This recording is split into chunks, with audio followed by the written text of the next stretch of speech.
का हवाय घटस्फोट? मला हिच्यासोबत संसार करणं अशक्य आहे. निगरगट्ट माणूस आहे हा. कोडगी बाई आहे ही. लग्नाची किंमत नाहीये याला. अहो माणुसकीच नाहीये हिला. बायकोच्या जातीवर कलंक आहे, कलंक. त्याची लायकीच नाहीये नवरा म्हणून घ्यायची. गप्पा बसा. अरे लव्ह मॅरेज आहे ना रे तुमचं? हो.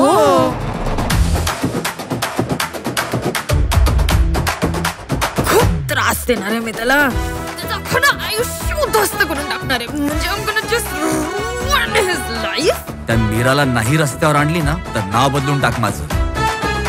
मी काय त्याला अशी तशी नाही सोडणार आहे. चांगलंच धडा शिकवणार आहे त्याला. ज्या या बुडत्या संसारामध्ये ही काडीच तुला गरजेला येते की नाही बघ. तो फक्त माझा होता ग.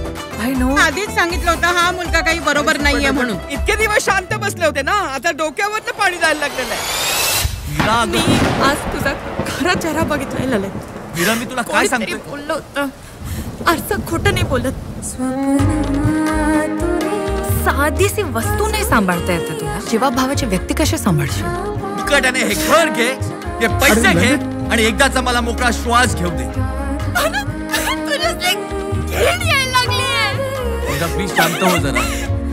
आपल्याला आयुष्यात काय मिळालं यापेक्षा आपण आयुष्यात काय काय टिकवलं हे जास्त महत्वाचं आहे.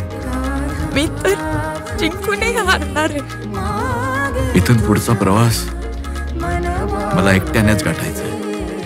स्वतःच्या हाताने आयुष्याची रांगोळी काढून घेतली ना. त्या रांगोळीला आकार होता ना रंग. एकदम घाणेरडी. तुझ्यासारखी तिचा बेशिस्तपणा आणि निष्काळजीपणा ना मी कोर्टात सिद्ध करून दाखवणार आहे. मी काय जणू उलटी भरायलाच आली आहे इकडे. तू काय मी वास्या असं बाहेर माझ्या नावाची दवंडी पिटत फिरतेस? नाही मला सांग वास्या म्हणजे काय? अगं आई,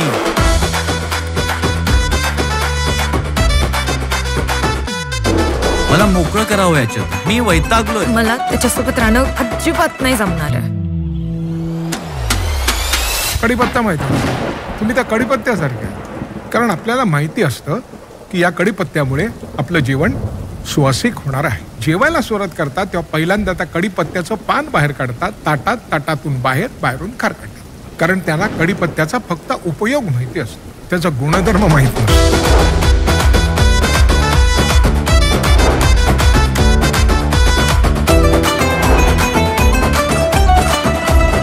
माझ्यासाठी प्रेमाची व्याख्या म्हणजे मीरा.